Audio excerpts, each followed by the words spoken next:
I can only say that in my opinion, being one club helped us. Thinking, oh, I shouldn't be seat racing, I should be revising right now. You've won it or you've lost it. And with a race like that, for there to not be some like anger towards the other crew. Hello and welcome to the Rowover podcast. This week we're joined by myself, Ben, Phil, and also Maddy Jackson from the Cambridge Lightweight boat this year. How are you doing, Maddy? Yeah, I'm not bad, thank you. Just on the come down from the race now, but yeah. So first we're hoping to talk a bit about just sort of Cambridge rowing in general and how you found the squad. We'll start off with essentially just how accessible was it? Was it easy to get on the team, or not necessarily easy to get on the team, but easy to sort of sign up, like get involved? Yeah, I think so. I was coming as a newbie, having done an undergrad degree at Exeter, and there was a pretty publicised sort of idea that if you'd rowed at a decent level before coming to Cambridge, then you could sign up to become a trialist for this year. And I think from other people in my crew, there's a similar system from the college rowing. There's a development squad and they're encouraged to trial. And then the trialing period is sort of from September to Christmas. And this year it was very accessible. There was quite a high turnover of students. So we only had one person in our boat that had done a boat race before. But yeah, it was well advertised, very welcoming when you arrived. Yeah. On top of that, like, would you say that the coaching is sort of similar to what you've seen before? Is it like different from different clubs?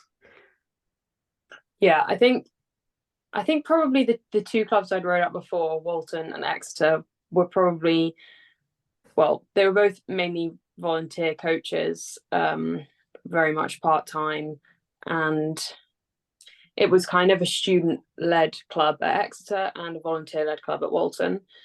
And the coaching was great at both of those clubs, but the coaching at Cambridge is much more intense. There's a big team of coaches. By the time we get to the races, there's a coach for each boat: the lightweight boat, the open weight reserves, and the blue boat.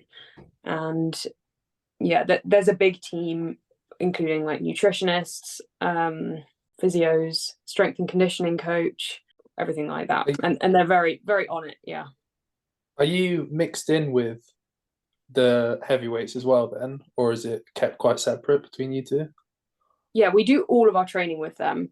So all the sessions are the same time, and pretty much until the last few weeks, we do the same things in all of the sessions, which is actually nice. I think that's quite a recent change from what I understand. Before they became one club, it was more separate, but it's actually really nice being all together. It creates a bigger squad. And yeah. Is there a pathway into the heavyweight squad for yourself, would you say? Not sure my ergs are quite quick enough, but there are definitely lightweights.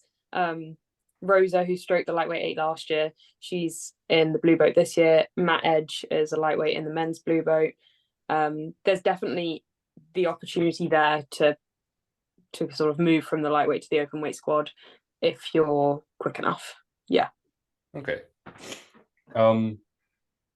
And I guess moving on from the kind of rowing side of things now, in terms of like the media and like the kit that you get and all that sort of thing, like how was that for you and your experiences, like compared to sort of the other clubs that you've rowed at?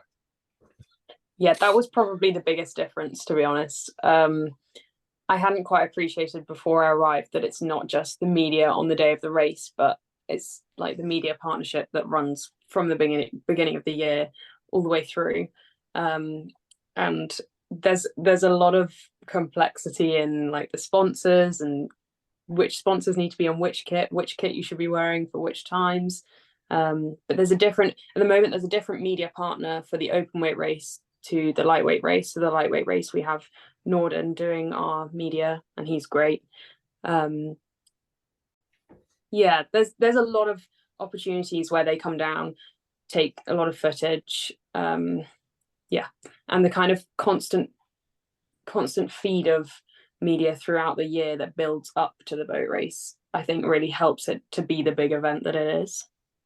Yeah, and would you say that you enjoyed that? Was that something that you enjoyed being a part of, or would you prefer to sort of be tucked away and then do the race on the day with like the cameras?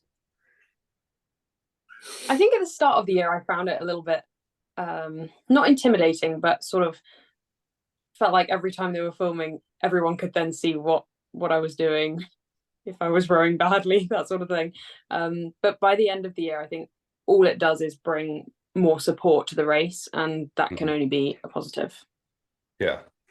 And do you think there are any gaps in the media? Would you like to see sort of, I guess you guys trash talking Oxford and that sort of thing as well, like sort of creating a little bit of drama? Would you be involved in that sort of thing if that came up?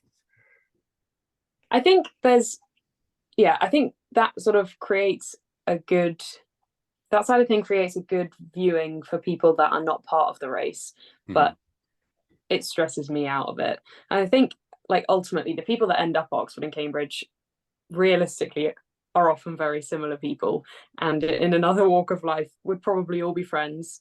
And I think there is a level of respect between the two squads. There's this surface level rivalry, but ultimately, whoever wins and loses on the day, you really feel for the team that haven't won. You know, they've worked hard. So I think we'd find it hard to do that sort of trash talking the other crew, because ultimately we respect them a lot. Okay. Well, that's a very positive answer. That's nice. I guess sort of tied into that as well. Do you think it'd be possible to create a story?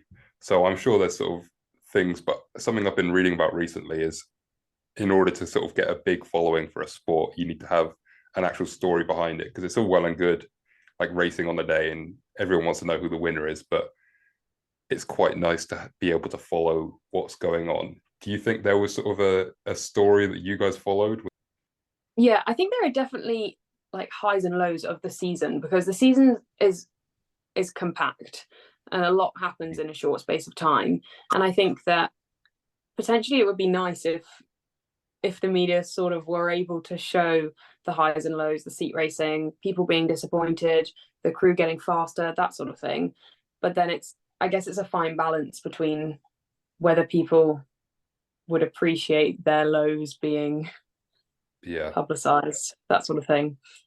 I think I'd be up for it. I think it definitely would give people who are looking to do it in the future a very realistic sense of what to expect. But yeah, I think like bar the World Championships or the Olympics, like the boat race is definitely the next biggest thing in rowing, and I definitely think there's like a lot more scope for it to expand, because it does get like a lot of coverage and publicity each year from people who don't know much about rowing. So there's definitely, they can expand on it a lot more, I think. I think you can, if you follow sort of like the fixture series, you can see the changes of people in the boat as you move through closer and closer to the race, and you can kind of work things out from that. But yeah, I think it would be nice if there was a bit more of a story. It would also be nice for the athletes to have something to look back on. Yeah. Talking about lightweight rowing, how different is lightweight rowing and training from heavyweight that you've done at Exeter and Walton? I'd say there are some similarities, but there are also some big differences. And I rowed lightweight at Exeter as well as open weight, and definitely the experience of rowing lightweight at Cambridge is different to what I'd experienced before. I was sort of just, giving it a go at Exeter. I was sitting very close to the weight anyway. But at Cambridge, there's a lot of support provided. It's structured in how you sort of approach the weight aspect of it. So at the start of the year, they wanted people to be sitting 3 or 4 kilos, no more than 3 or 4 kilos over what we'd want to be at the end of the year. And then throughout the year, we sort of had target weights, which weren't pressured. If you didn't make them, it wasn't stressful. But it was more just to make sure that everyone was going there gradually, healthily. If people needed some more support, then they were able to get it. It was a system where it didn't allow anyone to sort of suffer in silence, which is definitely good. And would you say, like, in periods where you guys are being asked to cut down, like this week we need to like lose a kilo, would you increase training to lose that kilo, or would you like decrease training and sort of not do as much and try and just save yourselves? I think we we didn't decrease the number of sessions. Sometimes the weights program would be slightly altered so that you'd be like doing conditioning but not necessarily bulking. And I mean, we were never asked to lose a kilo in a week. It was always much more gradual than that. And yeah, I think it's a tricky one because obviously people's bodies all respond differently to different ways of losing weight, and we kind of worked that out through the year. There were a lot of people in the boat racing lightweight for the first time this year, and most people sat close enough to the cut off, but also the majority of the boat did have to be careful or lose a little bit. And people sort of had different approaches to it. I think I personally just put myself in a little bit of a calorie deficit and tried to, but made sure I was still fueling well for training sessions. I think that's the key part. If you're not fueling for training sessions, you won't train well and you might not end up in the boat anyway. But yeah, just a small deficit and like a continuous monitoring and just keeping in the loop with the coaches about what's going on, what might work for you, what might not. And would you say you're like a healthy lightweight? Is that Yeah, somewhere that you're comfortable being?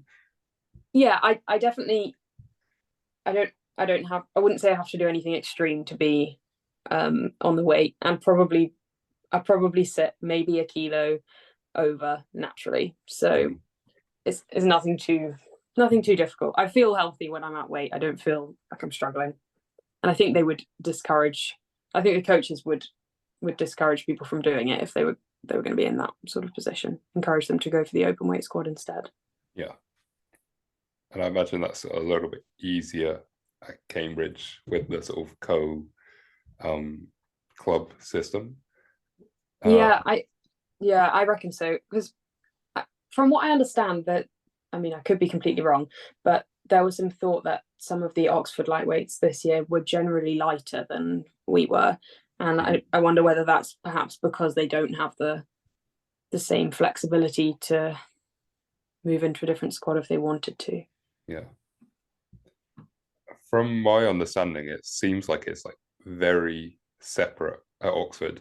Like you trial for the lightweights and you train with the lightweights, like at different times with different coaches. And it seems almost, and I don't want to offend anyone by saying this, but it seems almost like a bit of a dev squad. Like you go to the dev squad and then the lightweights, and then if you wanted to, then it's onto the open weights, rather than you're actually trialing for lightweights. That might be wrong, but from coaching at one of the Oxford colleges, that kind of seems like the progression. Yeah. I would say it was definitely noticeable on the week of the race that there was a different sort of ethos during the spares races and during our race. You know, the whole squad was there, and I think that is probably due to the fact that we train at the same time, so we're all close friends. We all want to support each other. And I'm sure Oxford want to support each other too, but it did look like they were more separate, and sort of it was the lightweights clapping out the lightweights rather than the whole squad being there. Which I would imagine is hard for them. I felt for them, really. And in terms of like the future of lightweight rowing, with it, like there's sort of people questioning about being in the Olympics and things like that. I don't know if it's been officially cut out, but what are your thoughts on it continuing as a category, like big events like the Olympics and then potentially world championships and things like that as well? I mean, I would love to see it continue. I think there's sort of this understanding that there are some lightweights out there that are competitive with open weights. Therefore, it's possible to be as fast, so we don't need a separate category. But I kind of see it as if there are lightweights that are competitive with open weights, then they are exceptional. Mhm. Yeah. And for there to be an equivalent, yeah, I think it's nice to have a separate category. It also just means, I think, particularly coming up from junior rowing, it is hard being a small person.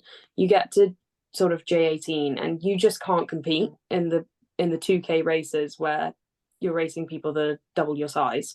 And I think it's easy and far too common for small people to quit the sport when it gets to that point, when the difference gets too big, or to change to coxing or that sort of thing. And I think it will be hard to keep small people in the sport if there's not sort of still a lightweight category at the highest level. Do you think it'd be possible to adapt lightweight rowing to make it more so to sort of separate from this lightweight's going as fast as this heavyweight? Do you think it'd be possible to make like a completely different division? As in boxing, you have like lightweight people and heavyweight people, and it's like as far as I know, a very different kind of style and that sort of thing. Do you think you could make that sort of change in rowing? I definitely think that should and would be a possibility. I think that there's there is less publicity about lightweight rowing compared to open weight. That, you know, generally the times are slower, maybe there's less people trialing for the same boat. And I think in order for it to become an equivalent to boxing, it would have to be treated as a more equivalent, you know, there needs to be a more equivalent media exposure and encouragement for people to take part in the lightweight category as there is open weight. Even at sort of like freshers fairs, I remember at Exeter, people would walk around, and if you saw anyone really big, you'd sort of pull them over and try and recruit them to join the rowing club. If you saw somebody my size, you'd just let them carry on walking, sort of thing. And yeah, I think it would require a pretty big shift, but it would be a shame to see the category go completely. Mhm. And in terms of the boat race, I assume when lightweight rowing gets cut out of the Olympics, is the lightweight boat race still going to be a thing? Oh, I hope so. Okay. I think it would. I think, I mean, I'm new to it this year, but as far as I'm aware, it's sort of, if there's an agreement between Oxford and Cambridge that they want something to happen, generally Yeah. it can happen. I think it would keep going even if the media was cut, that sort of thing. I think if the athletes want it to happen, then they could put a race on. Yeah. Well, you saying the lightweight rowing needs more like coverage. It just like shows because you raced on Monday, Mm. just it's Monday just gone, whereas all the heavyweight fixtures and the reserve fixtures are on Sunday. So I just I don't see why the lightweight race couldn't be on the same day as everything else. Yeah. It's tricky. I think there was definitely a bit of frustration about that this year, but ultimately the tide makes it difficult. Yeah. And I think because there are different media partners, it would be very difficult to have them on the same weekend. Just because like the media people for the open weight row race need to be getting ready the day before. There's a big build up for it. They sort of need that space to get them all together. But yeah, it would be nice to have the race on a weekend so that more people would come. I think hopefully it's going to be on the weekend next year. Uh, Moving on slightly from lightweights, and we can now sort of start talking more generally about the boat races and like the lead up to the boat race. And could we start off with sort of your experiences with the fixtures? Yeah, so sort of how many fixtures did you do? Um, we did 3 fixtures and one set of sort of mini fixtures in the race week. Yeah, Okay. they were an Um, interesting experience for sure. A lot well, learned, but yeah. tough. Did you enjoy them? I did enjoy them. Yeah, I did. And would you say they have Like, are they exciting as the actual boat race was, would you say? Or did you enjoy them nearly as much? I'm sure like the feeling of winning is never going to beat that, but was it like, Yeah, I'd say it was um it was interesting because we went into each one sort of with a rough idea of the standard of the crew that we were racing, and we didn't race any lightweight crews. They were all open weight crews, so there's already a bit of a discrepancy there. And you kind of, as much as you try not to have the outcome in your head of what you think is going to happen, it's kind of tricky not to. But we try to, I think I'm not sure how the fixtures are sort of viewed to the outside world, but the way we talk about them a lot is that they're about providing us with all the experiences in that could possibly happen on race day. So they're more of like a preparation than a you are going to race this crew and the outcome is whoever's won or lost the race. So, and that's why, you know, sometimes they're started with a stagger or the lengths of the pieces are changed, that they're sort of set up to give as much experience to the racing crew before race day as possible, because racing on the tideway side by side is not a common thing to do. You can race all the head races and you don't get that like clashing and starting right next to each other, the tide, having to do race starts with the stream, that sort of thing. So I think, yeah, we didn't win any of our fixtures. We did win the last few starts we did, but we definitely learned a lot from them and practiced some race moves, saw what worked, what didn't work. And by the end of the fixtures, I would say we felt ready for the first 2K at least of the race.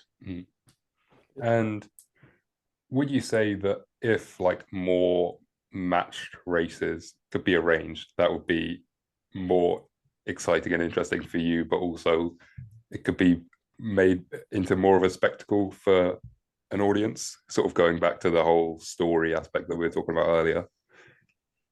Yeah, definitely. I think there were definitely some crews that we definitely had some good racing with. There was some where we definitely got the experience of what it would feel like to be down. But yeah, if they could be matched, that would obviously be exciting. But it's good to have both experiences. It's good to know what it feels like to be rowing in somebody's wash and to have to stay mentally on it, even though you know they're up. Yeah, definitely. Not that you needed that experience. No, but yeah, I think if the race had gone the other way, it would have been valuable to have that experience. And I'm not entirely sure which fixtures the Oxford Lightweights did, but during the race they really hung on and dug deep, and I think that probably the fixture experiences would have helped with that. And in terms of like your experiences with the boat race and how you've been involved with it, would you make any changes from like the media perspective of how things are presented, or were you generally in favor of sort of how everything went?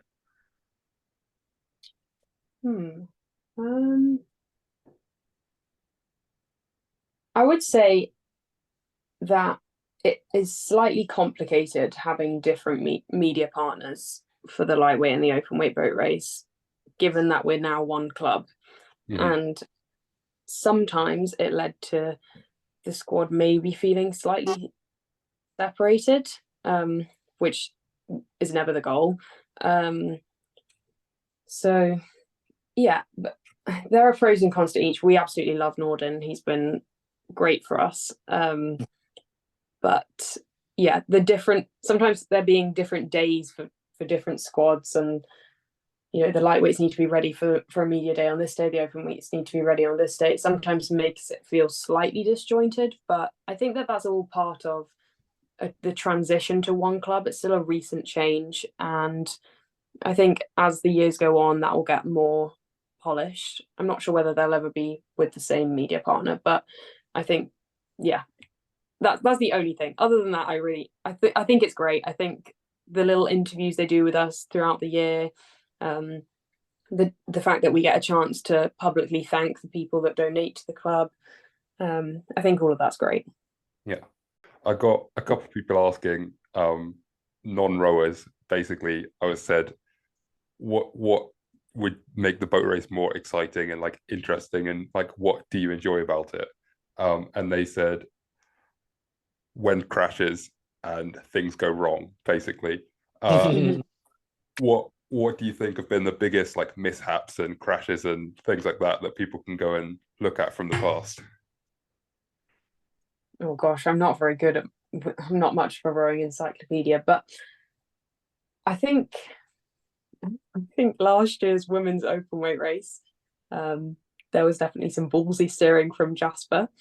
Um, it paid Yeah. off, but it was a bold move. Um, I think the men's lightweight race that just happened, there was a bit of tension, a bit of Like clashing elbow off the blocks, start. wasn't there? Yeah. Yeah, and then a bit of tension at the finish with the Oxford Cox appealing, and then sort of asking for the weight to be checked of the Cambridge Cox.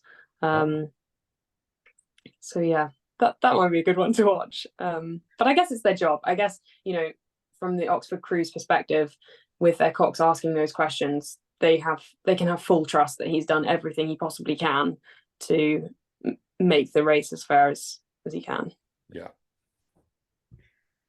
But yeah, I do always think that the exciting races to watch are the ones where they don't go so smoothly. But it's a bit scary as a rower when you go in for a clash. I'm not a big fan of clashing.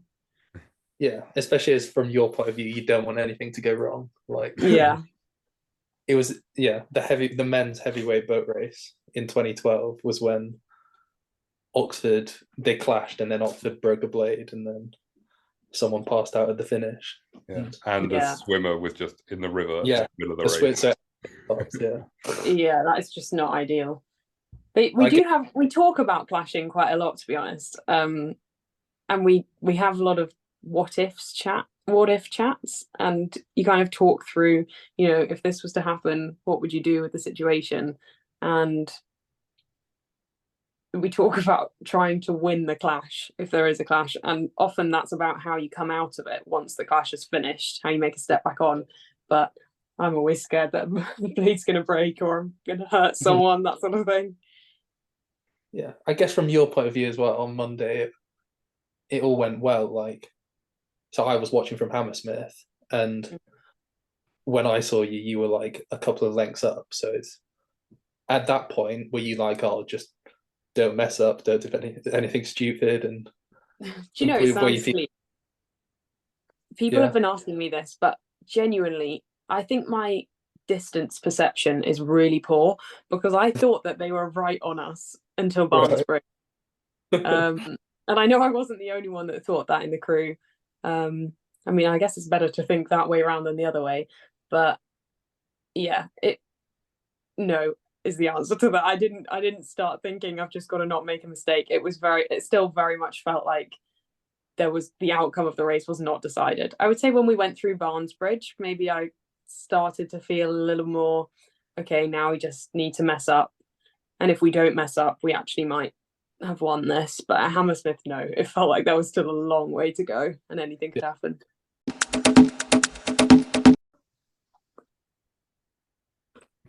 So we'll move on to the Q&A now. Uh, First question, and this isn't, I guess, hugely relevant, but I just wanted to see if you've got any context on this at all. What does she think about the Ox rows going around? So I don't know if you know, but for Oxford College rowing and Oxford rowing in general, there's like a Facebook group where people can like anonymously post stuff. I know there's CamFest, is it? Oh, Yeah, and we also have is there Rowbridge. one for rowing? Rowbridge. Yes. Are you involved on that at all, or do you follow I that? mean, I follow it. I've never posted anything.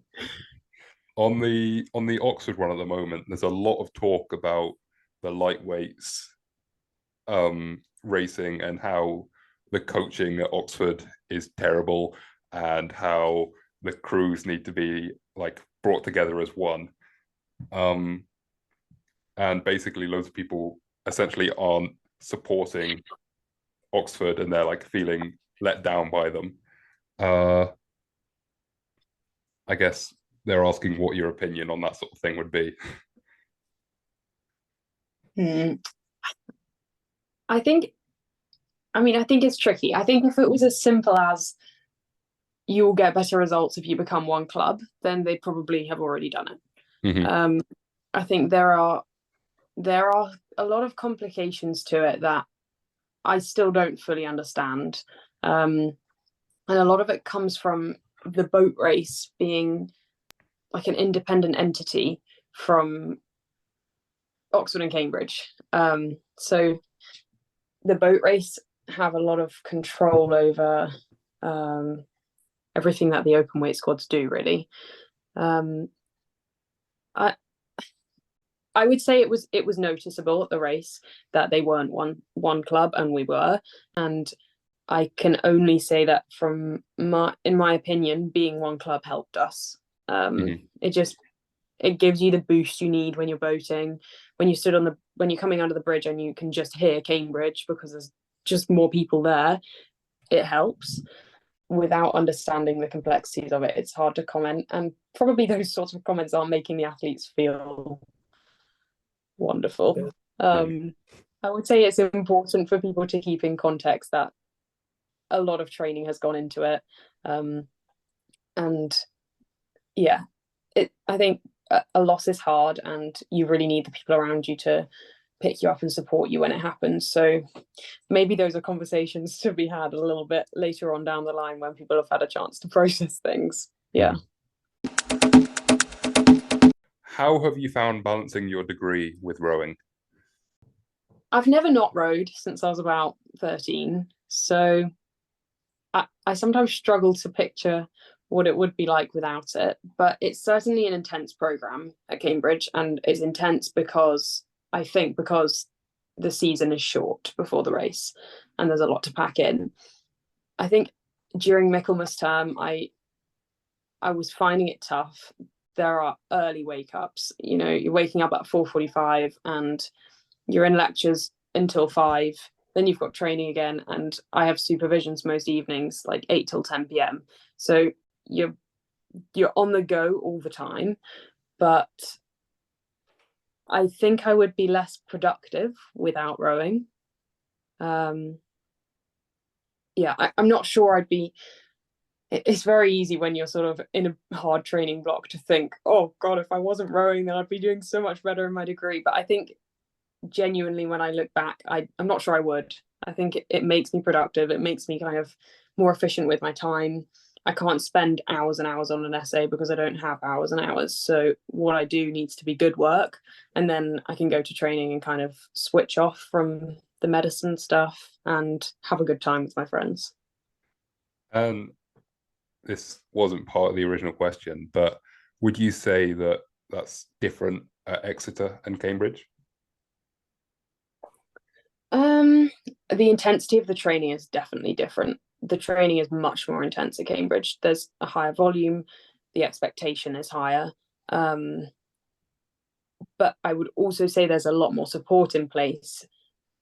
So, for example, if you're coming up to a big deadline, the coaches are very understanding. They want it to work. They understand that you're at an academic university to study, and they're willing to do what they can to make it work.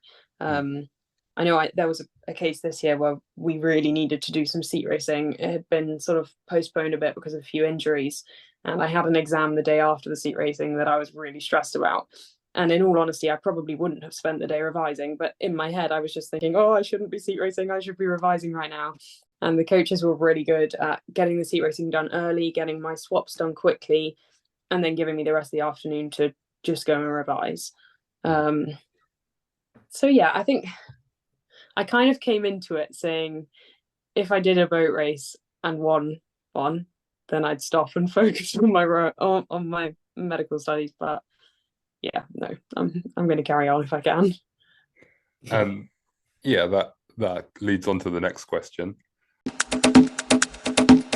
How genuinely bitter is the rivalry between you and Oxford?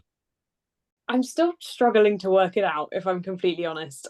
When I came, I arrived and thought, okay, it's this bigged up thing in the media. It's not genuine. Like, I thought it was a front that didn't really have any depth to it, but there definitely is depth to it.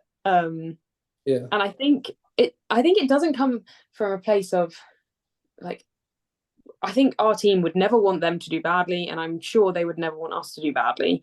But when you're putting all of these hours and early mornings into one race, and you either win or lose, it's not like a race where you can say, you know, at Henley I made it to the Friday, or at Bucks I came third out of 8.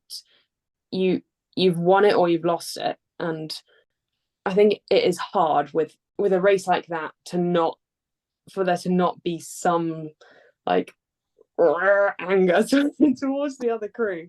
But yeah, I think the others would agree with me when I say I wouldn't want to win the race because something in their boat had gone wrong. We want it to be a clean race, but yes, you do want to win. And there is some sort of, you know, the week leading up to the race, when you pass a Cambridge crew on the water, if there's Oxford crews around, you do give them a big cheer just to, you know, make a point. But nothing nasty. Is Cambridge full of nerds?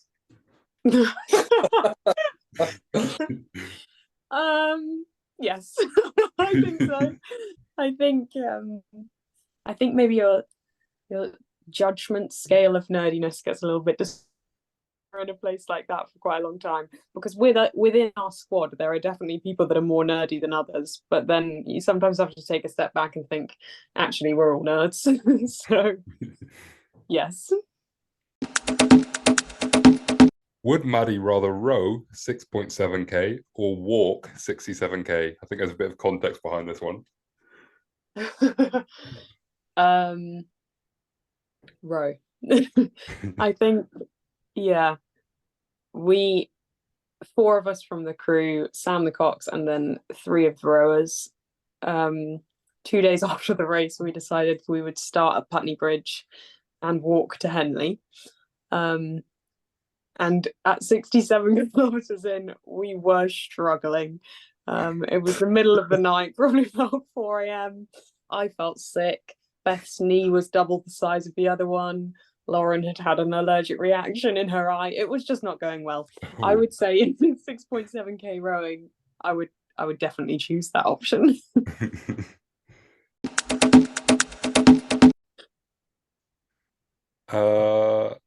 Just got a few more. Next question.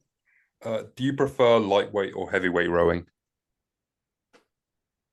I prefer lightweight racing. I just think it's a bit more, it's very exciting when, you know, you sit on the start line of a lightweight race, you know there's nothing between you in terms of body weight. You're roughly all the same size.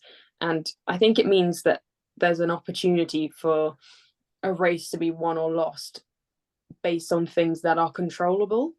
I think often in a rowing race, yes, it counts for how much you train, it counts for the hours you put in on the erg, the strength training you do, but ultimately there are aspects of it you can't control. If you're 5'2" and you're racing someone who's 6'8", there's a discrepancy there that you can't do anything about.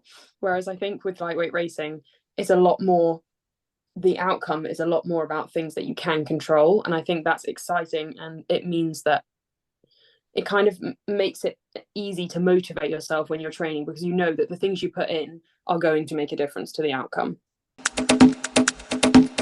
Thank you very much, Maddy, for coming onto the podcast this week. It's been a pleasure hearing about your lightweight boat race win, among other things. Oh, thank you for having me. It's been good. And we'll hopefully see you soon or hear from you soon. Yeah, definitely. Good luck with the rest of the podcast. Thank you. Thanks.